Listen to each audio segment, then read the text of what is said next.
Hi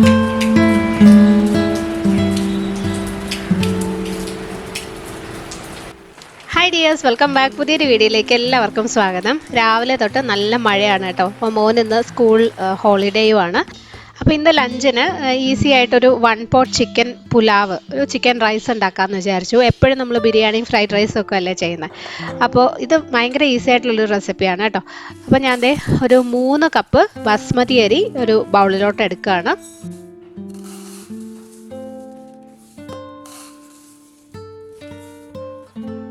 ഞാൻ ഈ എടുത്തിരിക്കുന്നത് പോസ്റ്റ്മാൻ ബ്രാൻഡിൻ്റെ ബസ്മതി അരിയാണ് കേട്ടോ. ഏത് ആയാലും കുഴപ്പമൊന്നുമില്ല. ഇപ്പോൾ കൊഹിനൂർ, ഇന്ത്യ ഗേറ്റ്, ദാവത്ത്, ഇതൊക്കെ നല്ല ക്വാളിറ്റി ബസ്മതി അരിയാണ്. അപ്പോൾ ഇതൊരു 4-5 പ്രാവശ്യം നല്ല പോലെ ഒന്ന് കഴുകിയെടുക്കാം. ഇതൊരു അരമണിക്കൂർ ഇങ്ങനെ ഇരിക്കട്ടെ. അത് കഴിഞ്ഞിട്ടാണ് നമ്മൾ ബാക്കി ചെയ്യുന്നത് കേട്ടോ. ആ സമയത്ത് തന്നെ ചിക്കനും കൂടി മാരിനേറ്റ് ചെയ്ത് വെക്കണം. അതും അരമണിക്കൂർ വെക്കണത്. അപ്പം ഞാൻ ഇവിടെ 1 കിലോ ചിക്കനാണ് എടുത്തിരിക്കുന്നത്. 3 കപ്പ് അരിക്ക് 1 കിലോ ചിക്കൻ. ഒരു മീഡിയം സൈസിലുള്ള പീസുകളായിട്ട് കട്ട് ചെയ്തിട്ടുണ്ട് കേട്ടോ. അതിനകത്തേക്കൊരു 1/4 ടീസ്പൂൺ മഞ്ഞൾപ്പൊടി, 3 ടീസ്പൂൺ കാശ്മീരി മുളക് പൊടി, 4 ടീസ്പൂൺ മല്ലിപ്പൊടി, 1/2 ടീസ്പൂൺ ഗരം മസാലപ്പൊടി. ഗരം മസാലയ്ക്ക് പകരം ബിരിയാണി മസാലയോ ചിക്കൻ മസാലയോ ഒക്കെ വേണമെങ്കിലും യൂസ് ചെയ്യാം. ഇനി ഒരു 3 ടേബിൾ സ്പൂൺ ഇഞ്ചി വെളുത്തുള്ളി പേസ്റ്റ് ചേർക്കാം. ഒരു വലിയ കഷ്ണം ഇഞ്ചിയും ഒരു 10 അല്ലിയോളം വെളുത്തുള്ളിയും നല്ലപോലെ അരച്ചെടുത്തതാണ്. ഒരു 1/2 കപ്പ് തൈര് ചേർക്കാം. കുറച്ച് പുളിയുള്ള തൈരായാലും കുഴപ്പമില്ല കേട്ടോ. ഞാൻ പുളിയുള്ള തൈരാണ് എടുത്തിരിക്കുന്നത്. പാകത്തിനുള്ള ഉപ്പും കൂടി ഇടാം.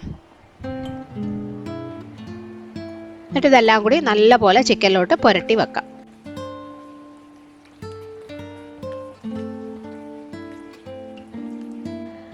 ഇതും ഒരു അരമണിക്കൂർ ഇരിക്കണം. നല്ലപോലെ ചിക്കനിലോട്ട് ആ മസാലയൊക്കെ പിടിക്കണം. കുറച്ച് കൂടുതൽ സമയം വെച്ചാലും നല്ലതാട്ടോ. അപ്പോൾ അങ്ങനെയാണെങ്കിൽ ഫ്രിഡ്ജിൽ വെക്കുക. അപ്പോൾ ഞാനിപ്പോൾ അരമണിക്കൂറാണ് വെക്കുന്നത്. ആ സമയത്ത് നമുക്ക് ബാക്കി വേണ്ട സാധനങ്ങളൊക്കെ അരിഞ്ഞെടുക്കാം. 2 വലിയ സവോള ഇതുപോലെ കനം കുറച്ച് അരിഞ്ഞെടുക്കണം.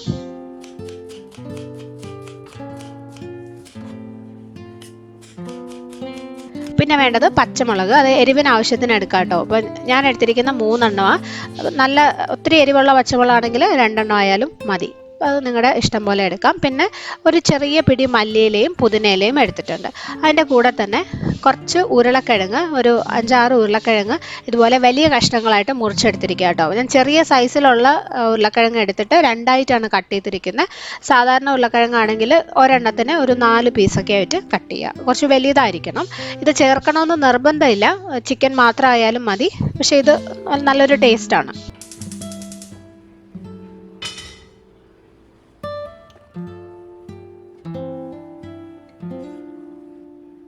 ഇപ്പോൾ വലിയൊരു പാൻ വെച്ചിട്ടുണ്ട്. നമ്മൾ റൈസ് എല്ലാം ഈ പാനിൽ തന്നെയാണ് ഉണ്ടാക്കുന്നത് കേട്ടോ. അപ്പോൾ അത്യാവശ്യം വലിയ സൈസിലുള്ള പാൻ ആയിരിക്കണം. അതിനകത്തേക്ക് കുറച്ച് എണ്ണ ഒഴിച്ചു കൊടുക്കുക. ഏതെണ്ണയായാലും മതി. ഞാൻ വെളിച്ചെണ്ണയാണ് എടുത്തിരിക്കുന്നത്. എണ്ണ ചൂടാകുമ്പോൾ നമ്മൾ മാരിനേറ്റ് ചെയ്ത് വെച്ച ചിക്കൻ ഇതിനകത്തേക്ക് ഇട്ട് കൊടുക്കുക. ആ മസാല എല്ലാം ചേർത്ത് ഇടണേ. കുറച്ച് മസാലയൊക്കെ പാത്രത്തിലൊക്കെ ഉണ്ടാവും. അതും എല്ലാം കൂടി ചേർത്തങ്ങ് ഇട്ടാൽ മതി. എന്നിട്ട് നല്ല പോലെ ഒന്ന് വഴറ്റി കൊടുക്കുക. ആദ്യത്തെ ഒരു 1 മിനിറ്റ് ഹൈ ഫ്ലെയിം, ഒരു മീഡിയം ടു ഹൈ ഫ്ലെയിമിൽ തീ കൂട്ടി വെച്ചിട്ട് നല്ല പോലെ ചിക്കൻ ഈ എണ്ണയിൽ ഒന്ന് വഴറ്റിയെടുക്കണം. ആ മസാലയുടെ ആ ഒരു പച്ചപ്പ് ഒന്ന് പോകാനായിട്ടാട്ടോ. നല്ല പോലെ ഇങ്ങനെ വഴറ്റി കൊടുക്കുക. കുറച്ച് കഴിയുമ്പോൾ ചിക്കൻ ഒന്ന് ചെറുതായിട്ട് വെള്ളം വന്നു തുടങ്ങും. അത് നമ്മൾ തൈരൊക്കെ ചേർത്തിട്ടുണ്ട്. പിന്നെ ചിക്കനിൽ നിന്ന് തന്നെ കുറച്ച് വെള്ളം വരുമല്ലോ. ആ സമയത്ത് നമ്മൾ കട്ട് ചെയ്ത് വെച്ച ഉരുളക്കിഴങ്ങും കൂടി ഇട്ട് അതും കൂടി ചേർത്ത് നല്ലപോലെ ഒന്ന് മിക്സ് ചെയ്തിട്ട് ഇത് അടച്ചു വെച്ച് കുക്ക് ചെയ്യണം. ഒരു ലോ ടു മീഡിയം ഫ്ലെയിമിൽ വെച്ചിട്ട് ഈ ചിക്കനും ഉരുളക്കിഴങ്ങും ഒരു 1/4 വേവ് ആവണം. അത് കഴിഞ്ഞിട്ടാണ് പിന്നെ നമ്മൾ റൈസിൻ്റെ കൂടെ ഇട്ട് കുക്ക് ചെയ്യുന്നത്. അപ്പോൾ നമുക്ക് ചെറിയ തീയിൽ അടച്ചു വെക്കാം. ഒട്ടും വെള്ളമൊന്നും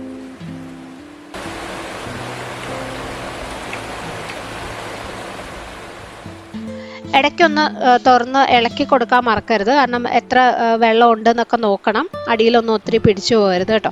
അപ്പോൾ കണ്ട ഒരു 5 മിനിറ്റ് ആയപ്പോൾ തന്നെ ചിക്കനൊന്ന് അത്യാവശ്യം നല്ലപോലെ വെള്ളം വന്നിട്ടുണ്ട്. ഇതൊക്കെ പെട്ടെന്ന് തന്നെ വറ്റിക്കോളും. ഒന്ന് ഇളക്കി വീണ്ടും ഇതുപോലെ തന്നെ നമുക്ക് മൂടി വെച്ചാൽ മതി. ഈ വെള്ളം നന്നായിട്ടങ്ങ് വറ്റണം. ഇതിനകത്ത് റൈസ് ചേർത്ത് കഴിയുമ്പോൾ നമ്മൾ ചൂട് വെള്ളമാണ് അതിനകത്ത് ഒഴിക്കുന്നത്, വേവാൻ ആവശ്യത്തിനുള്ള വെള്ളം. അപ്പോൾ അത് വേറൊരു പാത്രത്തിലൊന്ന് ചൂടാക്കാനായിട്ട് വെക്കുകയാണ്. അപ്പോൾ എത്ര അരി എടുക്കുന്നോ അതിനേക്കാളും 2.25 കപ്പ് കൂടുതൽ വെള്ളമാണ് നമ്മൾ ഉപയോഗിക്കേണ്ടത്. അപ്പോൾ 3 കപ്പ് റൈസ് എടുത്തിട്ടുണ്ട്, അതിന് 5.25 കപ്പ് വെള്ളം ഒന്ന് ചൂടാക്കാനായിട്ട് വെക്കാം. തിളയ്ക്കേണ്ട ആവശ്യമില്ല, നല്ലപോലെ ഒന്ന് ചൂടായാൽ മതി.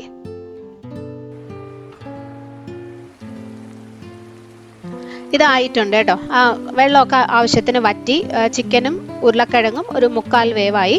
നമുക്ക് വേറൊരു പാത്രത്തിലോട്ട് മാറ്റി വയ്ക്കാം. ഞാൻ ഈ എടുത്തിരിക്കുന്നത് കാസ്റ്റ് അയൺ പാനാണ്. അപ്പോൾ കുറച്ച് ചെറുതായിട്ടൊന്ന് അടിയിൽ പിടിച്ചിട്ടുണ്ട്. ആ മസാലയാണ് അടിയിൽ പിടിച്ചിരിക്കുന്നത്. അത് കുഴപ്പമൊന്നുമില്ല കേട്ടോ. പിന്നെ നമ്മൾ സവോളയും ഒക്കെ വഴറ്റി അരിയിട്ട് വെള്ളമൊക്കെ ഒഴിച്ച് കഴിയുമ്പോൾ ശരിയായിക്കോളും. പാത്രം മാറ്റേണ്ട ആവശ്യമൊന്നുമില്ല. അഥവാ ഇങ്ങനെ നിങ്ങൾ ഉണ്ടാക്കുമ്പോഴും അടിയിൽ ചെറുതായിട്ടൊക്കെ മസാല പിടിച്ചാലും. ഓക്കെ, അപ്പോൾ ഇത് മാറ്റി വയ്ക്കാം. ഇനി ഇതേ പാനിൽ തന്നെ കുറച്ചും കൂടി എണ്ണ ഒഴിക്കുക. വെളിച്ചെണ്ണ തന്നെയാണ് യൂസ് ചെയ്തിരിക്കുന്നത്. ശരിക്കും ആ മസാലയുള്ള പാനിൽ തന്നെ ചെയ്യുന്നതാണ് നല്ലത്, അതാണ് ടേസ്റ്റ് കൂടുതൽ കേട്ടോ. ഓക്കെ, അപ്പോൾ ഇനി ഇതിനകത്തേക്ക് ഒരു 3 ചെറിയ കഷ്ണം പട്ട, 4-5 ഏലക്ക, 4-5 ഗ്രാമ്പൂ, ഒരു 1/4 ടീസ്പൂൺ കുരുമുളക് ഇല്ലെങ്കിൽ കുഴപ്പമില്ല, ബാക്കി സാധനങ്ങൾ ചേർത്താലും മതി. പിന്നെ ഒരു 1/4 ടീസ്പൂൺ തന്നെ ജീരകവും കൂടി ചേർക്കാം. നല്ല ജീരകമാണ് തോരനൊക്കെ ചേർക്കുന്നത്. ഇതെല്ലാം കൂടി ഇട്ട് മസാല ഒന്ന് മൂക്കണം. എന്നിട്ട് നമ്മൾ അരിഞ്ഞു വെച്ചിരിക്കുന്ന സവോളയും പച്ചമുളകും ഇട്ട് കൊടുക്കാം. 2 വലിയ സവോളയും 3 പച്ചമുളകും നല്ല പോലെ വഴറ്റി കൊടുക്കാം. സവോളയുടെ നിറം ഒന്നും മാറണ്ട, നന്നായിട്ടൊന്ന് വാടി വന്നാൽ മതി. സവോള നല്ലതായിട്ട് വാടി കഴിയുമ്പോൾ നമ്മൾ കുതിർത്ത് വെച്ച അരി വെള്ളം ഊറ്റി കളഞ്ഞതിന് ശേഷം അതും കൂടി ഇടാം.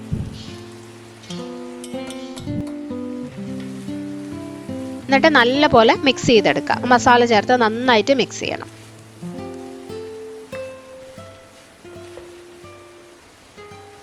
ഇനി ഇതിൽ ആവശ്യത്തിനുള്ള വെള്ളം ഒഴിക്കാം. നമ്മൾ 5.25 കപ്പ് വെള്ളം ചൂടാക്കി വെച്ചിട്ടുണ്ടായിരുന്നല്ലോ, അതാണ് ഒഴിക്കുന്നത്. വെള്ളത്തിൻ്റെ അളവ് ഒന്നും കൂടി പറയാം. എത്ര അരി എടുക്കുന്നോ അതിനേക്കാളും 2.25 കപ്പ് കൂടുതൽ വെള്ളം.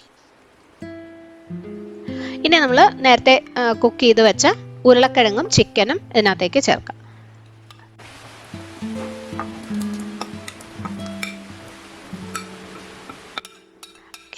അരി വെന്ത് വരുമ്പോഴേക്കും ചിക്കനും ഉരുളക്കിഴങ്ങും ഒക്കെ പാകത്തിനുള്ള വേവായിരിക്കും കേട്ടോ. ചിക്കൻ ഒത്തിരി വെന്തങ്ങ് പൊടിഞ്ഞു പോകത്തൊന്നുമില്ല. കാരണം നേരത്തെ ചിക്കനും ഉരുളക്കിഴങ്ങും വേവിക്കുന്ന സമയത്ത് ഒരു 10 മിനിറ്റ് കൊണ്ട് തന്നെ ആ വെള്ളമൊക്കെ വറ്റി റെഡിയായിട്ട് വന്നിട്ടുണ്ടായിരുന്നു. ഓക്കെ, അപ്പോൾ അത്ര വേവേ ആയിട്ടുള്ളൂ. അതുകൊണ്ട് റൈസിൻ്റെ കൂടെ ഇടുമ്പോഴും പാകത്തിന് തന്നെ ആയി കിട്ടും. ഇനി ഇതിനകത്തേക്ക് ആവശ്യത്തിനുള്ള ഉപ്പ് ചേർത്ത് കൊടുക്കാം. ചിക്കനിൽ ഉപ്പിട്ടാണ് വേവിച്ചിരിക്കുന്നത്, അപ്പോൾ അത് കണക്കാക്കി വേണം ചേർക്കാനായിട്ട്. നല്ലപോലെ ഒന്ന് മിക്സ് ചെയ്തു. ലാസ്റ്റ് നമ്മൾ അരിഞ്ഞു വെച്ച പുതിനയിലയും മല്ലിയിലയും കൂടി ഇടാം. ഒരു ചെറിയ പിടിയാണ് രണ്ടും എടുത്തിരിക്കുന്നത്.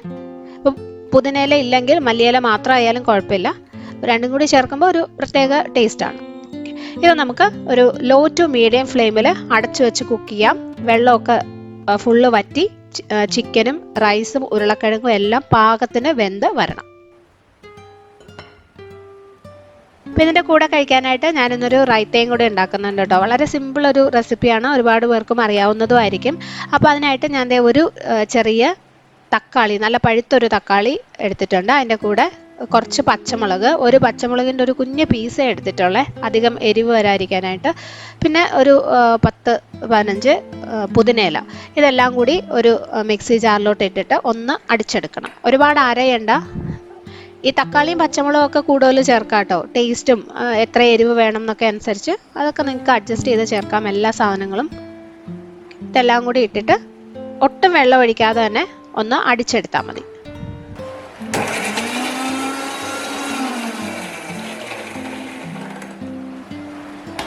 ഇനി ഒരു ബൗളിൽ ഒരു കവർ തൈര് എടുത്തിട്ടുണ്ട്. അതിനകത്തേക്ക് ഒരു സവോളയുടെ പകുതി കുഞ്ഞായിട്ട് അരിഞ്ഞതും പിന്നെ നമ്മളിപ്പോൾ ഒന്ന് ക്രഷ് ചെയ്തെടുത്ത തക്കാളിയും പച്ചമുളകൊക്കെ ഉണ്ടല്ലോ അതും കൂടി ഇട്ടു. അതിനകത്തേക്ക് ഒരു 2 ടീസ്പൂണോളം വിനീഗറും കൂടി ഒഴിക്കുകയാണ്. വിനീഗർ ഇല്ലെങ്കിൽ ഒഴിവാക്കാവേ, ഇഷ്ടമില്ലെങ്കിൽ വേണ്ട. ചേർക്കുമ്പോൾ നല്ലൊരു ടേസ്റ്റാണ്. പിന്നെ കുറച്ച് ആവശ്യത്തിനുള്ള ഉപ്പും കൂടി ഇട്ട് നല്ലപോലെ മിക്സ് ചെയ്തെടുത്ത് കഴിയുമ്പോൾ റൈത്ത റെഡി. നല്ലൊരു ടേസ്റ്റ് ആട്ടോ ഇതിന്. തക്കാളിയൊക്കെ നമ്മളിങ്ങനെ എല്ലാം ക്രഷ് ചെയ്തല്ലേ ചേർത്തിരിക്കുന്നത്, അപ്പോൾ അതിൻ്റെ ഒരു പ്രത്യേക ടേസ്റ്റ് ഉണ്ട്. ഇത് ബിരിയാണിയുടെ കൂടെയും ഒക്കെ കഴിക്കാൻ നല്ല അടിപൊളി റൈത്തയാണ്.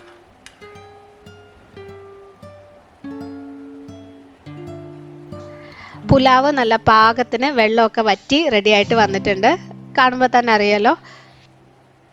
ഇതിപ്പോൾ ഞാൻ ഫുൾ ഇളക്കുന്നില്ല, നല്ല ചൂടല്ലേ, ഇപ്പോൾ നല്ല ആവി പറക്കുന്ന ചൂടാണ്. അപ്പോൾ ഇളക്കി കഴിഞ്ഞാൽ ചിലപ്പോൾ റൈസൊക്കെ ഒന്ന് കുഴഞ്ഞു പോകും. അപ്പോൾ അതുകൊണ്ട് ഇത് സ്റ്റൗ ഓഫ് ചെയ്തതിന് ശേഷം ഒരു 10 മിനിറ്റ് ഇങ്ങനെ തന്നെ വെക്കുക.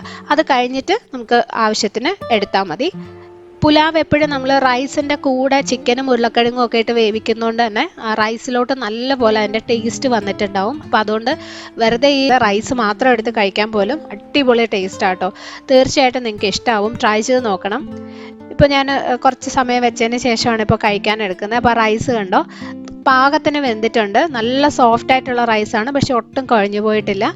ഉരുളക്കിഴങ്ങായാലും ഉടഞ്ഞൊന്നും പോവാതെ കറക്റ്റായിട്ട് വെന്തിട്ടുണ്ട് കേട്ടോ. ചിക്കനും അതുപോലെ തന്നെ. അപ്പോൾ നിങ്ങളിത് ഉണ്ടാക്കി നോക്കുമ്പോൾ അഭിപ്രായം അറിയിക്കണം. ഈ വീഡിയോ ഇഷ്ടമായെങ്കിൽ ഫ്രണ്ട്സുമായിട്ടും ഫാമിലിയായിട്ടൊക്കെ ഷെയർ ചെയ്യണം. അതുപോലെ സബ്സ്ക്രൈബ് ചെയ്യാതെയാണ് നിങ്ങൾ കാണുന്നതെന്നുണ്ടെങ്കിൽ ഒന്ന് ചെയ്ത് സപ്പോർട്ട് ചെയ്യണേ. നല്ലൊരു വ്ലോഗുമായിട്ട് നമുക്ക് വീണ്ടും കാണാം. Bye friends, thank you for watching.